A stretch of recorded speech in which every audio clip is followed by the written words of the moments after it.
Eu vou te dar 3 opções para você me dar uma resposta. Você acredita que tentar se mudar pelas exigências da lei de Deus pode, primeira opção, mudar sua vida realmente? Segunda opção, produzir frustração? Ou, terceira opção, hipocrisia? Qual delas?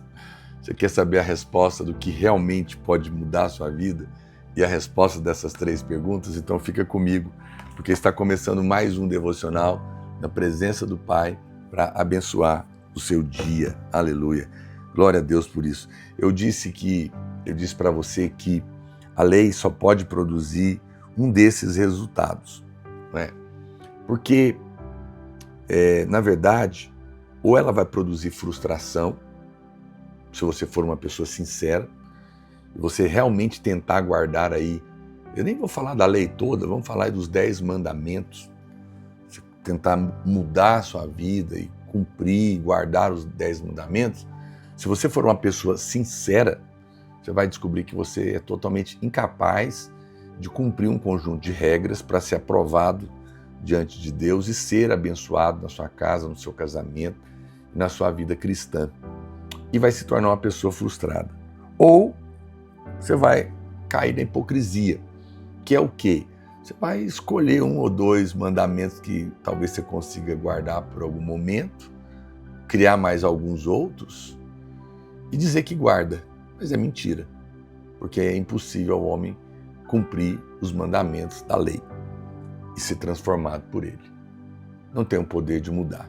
Ela é boa, ela é santa, ela é justa, mas ela não pode transformar o homem, porque é uma tentativa humana de se auto-melhorar. E isso é autoajuda, não muda de fato a vida de ninguém.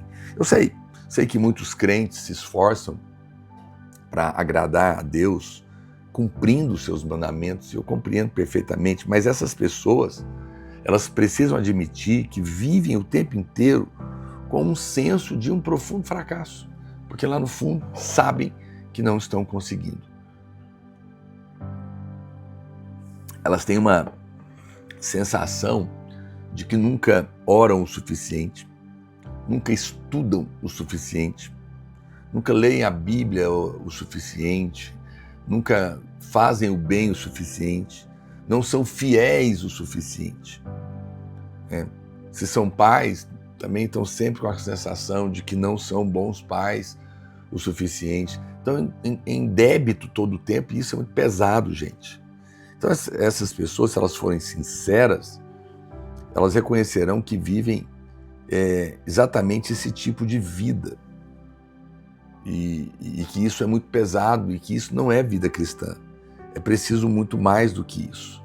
Muito mais do que isso. Vamos pensar um pouco sobre a motivação de Adão e Eva lá no Jardim do Éden, ao comer daquela árvore do conhecimento do bem e do mal. Você acha que a motivação da mulher ao comer da árvore do conhecimento do bem e do mal era ruim? Será que era ruim a motivação de Eva ao fazer isso? Se você pensar um pouquinho, na verdade, não. O nosso erro é achar que a Eva estava motivada pelo desejo de praticar o mal, porém, o que ela queria era evitar o mal e fazer o bem. Ela não estava tomada de desejo do mal. Ao comer da árvore do conhecimento do bem e do mal, ela queria fazer o bem, ela queria evitar o mal. Em resumo, ela queria fazer o que Deus faz, porque a própria serpente disse para ela que ela ia se tornar como Deus. Então era bom, ela queria ser como Deus. Escolher para si próprio o bem e não fazer o mal. Então, a árvore, Adão e Eva, eles não comeram de uma árvore do mal. Não, a Bíblia não diz isso. Comeram da árvore do conhecimento do bem e do mal. Eles comeram da árvore, portanto, da moralidade. Comeram da árvore da moralidade. E essa árvore da moralidade representa a lei de Deus, a lei moral de Deus. Pode isso, não pode aquilo, isso é certo, isso é errado. não faça isso, não toque naquilo outro. Em Romanos, Paulo diz que pela lei vem o pleno conhecimento do pecado. Ou seja, pela lei vem o pleno entendimento do que é bem e do que é mal, do que é certo e do que é errado. É isso que a palavra de Deus está dizendo. Então nós temos aqui uma distinção muito importante. Eles não buscavam o pecado como nós achamos ou costumamos pensar. Não, Adão e Eva não estavam buscando o pecado. Eles estavam, na verdade, buscando uma forma de religiosidade. Eles estavam tentando, na força do seu braço, ser como Deus. Como que isso aconteceu? A Bíblia diz em Gênesis capítulo 3, verso 1, que a serpente chegou para a mulher e disse assim, Gênesis 3, verso 1 em diante. É assim que Deus disse, não comereis de toda árvore do jardim? Respondeu-lhe a mulher, do fruto das árvores do jardim podemos comer, mas do fruto da árvore que está no meio do jardim, disse Deus, dele não comereis, nem tocareis nele, para que não morrais. Veja, a serpente então, ela volta e diz para ela, é certo que você não vai morrer. Deus não quer que você coma, porque ele sabe que no dia em que você comer, você será como ele. Esse é o argumento que a serpente está colocando para ela. E essa frase, ela é muito importante, porque a serpente disse a Eva que se ela comesse, ela seria como Deus. Que coisa, hein? A serpente usou contra eles o quê? O que ele continua fazendo até hoje, a mesma coisa, usando contra mim, contra você, a isca da religiosidade. A isca de tentar ser bom sem Deus, para merecer alguma coisa. Até hoje, isso é aí para fora visto como um objetivo válido. Você vê que todo domingo os pregadores fazem a mesma coisa. Eles perguntam às pessoas se elas querem ser como Jesus. E aí dão a elas uma porção de mandamentos e regulamentos para eles cumprirem. Ou seja, todo domingo, em vez de comer de Cristo e ser transformado sem esforço, as pessoas estão querendo ser como Deus na sua própria força, comendo do conhecimento do bem e do mal. Faça isso, não faça aquilo, proibido isso, proibido aquilo, toque nisso, não toque naquilo, não beba aquilo outro, não veja isso. Tudo é uma maneira natural e humana, exterior, religiosa, de tentar ser bom, tentar ser como Deus, para merecer alguma bênção, algum milagre. E isso é religião, é frustrante. Obviamente, Deus quer que nós sejamos como Jesus, eu não estou dizendo isso. Porém, você precisa entender que isso não é alcançado pelo nosso esforço, guardando mandamentos da lei. Nós nos tornamos semelhantes a Ele quando nós o contemplamos e renovamos a nossa mente com a verdade. Olha o que diz a Bíblia em 2 Coríntios, capítulo 3, verso 18. E todos nós, com o rosto desvendado, contemplando como por espelho a glória do Senhor, somos transformados de glória em glória à sua própria imagem, como pelo Senhor, o Espírito. Uau! Vamos escrever. Pega aí o seu caderno de anotações ou escreve aí nos comentários. Eu me torno semelhante a Cristo quando eu o contemplo. Eu me torno semelhante a Cristo quando eu o contemplo. E não tentando ser. Deus nunca quis que a humanidade tomasse sobre si o fardo de desenvolver e seguir um código de ética. Não funciona.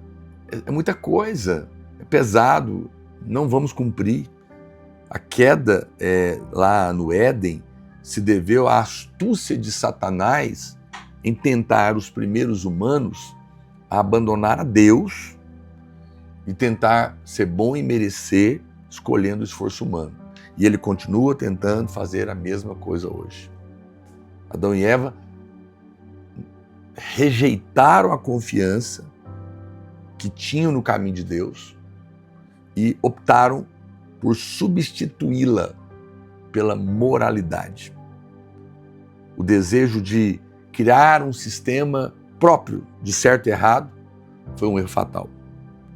E apesar da clara desobediência de Adão e Eva, pode-se dizer que a verdadeira motivação do primeiro casal foi fazer o bem e evitar o mal. Mas eu pergunto, isso não parece com o estilo de vida cristã de muita gente ainda hoje? Talvez você ainda está vivendo assim. Para de tentar viver pelo certo e errado. Pode ou não pode. Para de fazer perguntas do tipo, isso pode, isso está certo, isso está errado. Você não precisa disso, você tem a lei do Espírito e da vida dentro de você. Você tem o Espírito Santo, querido. Você tem a natureza divina se você nasceu de novo. Você, ao ser tentado, não precisa se esforçar para vencer. Apenas admite a incapacidade, clama pela graça de Deus e recebe poder sobrenatural para isso. Se você parar de tentar ser bom, merecer alguma coisa, ou tentar o tempo todo cumprir um monte de coisa, você vai ver que a força disso vai cair, você vai se tornar leve e o Espírito Santo vai guiar você. Você deu um passo para fora que não vai ser bom, você vai perceber um santo incômodo para você não ir por aquele caminho. Você vai fazer aquilo outro, você vai perceber que tem talvez um sim de Deus ali e aquilo não vai ser pesado. Não fique preocupado, não é o que entra, não é o que você come ou o que você bebe que te contamina, e sim as coisas ruins que saem de dentro de nós. E saem porque a gente está tentando uma relação com Deus de merecimento, criando uma vida moralista. Não. E eu que não estou falando para você viver desregradamente, porque eu acredito que você nasceu de novo. E a graça de Deus te é suficiente. Dependa dela e vença. Seja vencedor. Desfrute de uma vida leve, em paz, através da graça de Deus. Que o Senhor te dê essa graça hoje. Eu vou orar por vocês, lembrando que eu vou salvar essa live, pega o link, compartilhe nos grupos de WhatsApp e abençoe a vida de alguém. E não se esqueça de clicar aqui e se inscrever no nosso canal. Pai, eu abençoo meus irmãos e oro para que eles vivam uma vida completamente livre de uma lei moral, mas possam ser guiados pelo Teu Espírito, na dependência da Tua graça, e assim vencerem e terem uma fé genuína e verdadeira para receberem favor e graça, milagres, imerecidamente, no nome de Jesus. Deus te abençoe, fica na paz, fica na graça.